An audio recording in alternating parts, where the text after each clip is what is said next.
हम लोगों ने कुछ देर पहले क्या पढ़ा, कारक सूत्र के बारे में पढ़ा, ठीक है, संस्कृत का कारक सूत्र जो एग्जाम में हर बार पूछा जाता है, कम से कम 3 से 4 नंबर का। तो मैंने जो प्रीवियस टॉपिक पढ़ाया, ठीक है, उसमें से कुछ जो उदाहरण है जो प्रीवियस ईयर में पूछा गया है, तो उसको हम एक एक करके एक्सप्लेन करेंगे, ठीक है। तो जो पहला वाक्य है वो है कि माता बालकाय मोदकम ददाति। सबसे पहली बात कि इसका हिंदी मीनिंग ये हुआ कि माता जो है बालक को लड्डू देता है। मोदकम का मतलब लड्डू होता है। तो यहाँ कुछ दिया जा रहा है ना, ठीक है। तो जब दिया जा रहा है, देने की बात हो, तो वो कौन सा कारक में आता है? संप्रदान कारक में। और संप्रदान कारक का कौन सा विभक्ति, कौन सा सूत्र? दानार्थे चतुर्थी। कौन सा जी? दानार्थे चतुर्थी। तो माता बालकाय मोदकम ददाति, यानी माँ बालक को लड्डू देता है, माँ बालक को लड्डू देता है। तो यहाँ मोदकम जो शब्द है ना, ठीक है, मोदकम का मतलब लड्डू होता है। और यहाँ जो बालकाय शब्द है, इसमें कौन सी विभक्ति है बोलो तो? चतुर्थी विभक्ति है। कौन सी विभक्ति है? और ये सूत्र लगी है किससे बोलो तो? दानार्थे चतुर्थी से। किससे लगी है?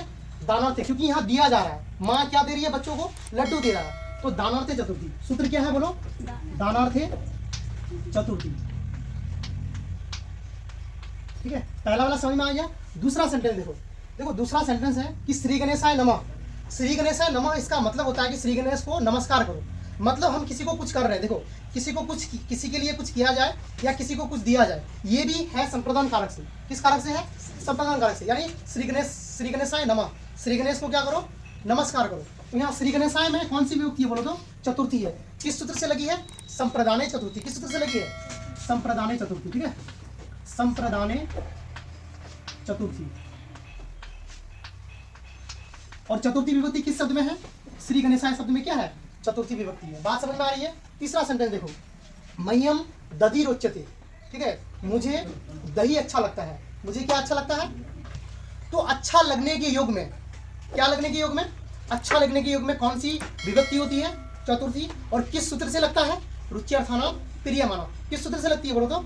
रुच्यर्थानाम प्रियमाणा। तो मह्यम दधि रोचते, मुझे दही अच्छा लगता है। तो ये किस सूत्र से लगी है बोलो? रुच्यर्थानाम प्रियमाणा, ठीक है, प्रियमाणा। इस सूत्र का मतलब ही है कि रुच्य धातु के योग में जिस व्यक्ति को कोई चीज अच्छी लगती है, उसमें कौन सी विभक्ति होती है? चतुर्थी विभक्ति होती है। तो यहाँ क्या अच्छा लगता है? मुझे दही अच्छा लगता है। क्या अच्छा लगता है? तो यहाँ मह्यम में कौन सी विभक्ति होगा बोलो तो? चतुर्थी विभक्ति होगा। बात समझ में आ रही है? चौथा देखो, सम्मुखेन वदति। सम्मुखेन वदति मतलब वह मुख से बोलता है। तो बोलने का साधन क्या है? मुख है। बोलने का साधन क्या है? तो जहां साधन की बात हो वहां क्या होता है? करण कारक। जहां साधन की बात हो वहां क्या होता है? करण कारक। और करण कारक का पहला सूत्र क्या है? करणे तृतीया। सूत्र का नाम क्या है? करणे तृतीया। तो ये जो वाक्य ये करणे तृतीया सूत्र से लगी है। और तृतीया जो विभक्ति है किस शब्द में है? तो मुखेन में है, यानी मुख से बोलता है, ठीक है, साधन है। मुख क्या है? बोलने का साधन है। चौथा है, पांचवा ये है कि मधुमिता नेत्राभ्याम अंधा। मधुमिता आंख से क्या है? अंधा है। मधुमिता नेत्राभ्याम अंधा। अगर किसी अंगवाचक शब्द में विकार उत्पन्न हो, मधुमिता जो है ना, क्या है? आंख से अंधा है। क्या है? तो आंख क्या है? उसका शरीर का अंग है। और अंगवाचक शब्द में कौन सा विभक्ति होता है? तृतीया विभक्ति। और वो सूत्र क्या होता है? एनांग विकार तृतीया। सूत्र क्या होता है? जहां किसी भी अंगवाचक शब्द में विकार उत्पन्न हो, तो कौन सा सूत्र वहां लगता है? एनांग विकार तृतीया। कौन सूत्र लगता है? एनांग विकारा, ठीक है, एनांग विकारा तृतीया। अच्छा बताओ, यहाँ तृतीया विभक्ति किसमें है बोलो? किसमें तृतीया विभक्ति है? नेत्राभ्याम में क्या है बोलो तो? तृतीया विभक्ति है। नेत्राभ्याम में क्या है? तृतीया विभक्ति है। तो बात समझ में आ रही है?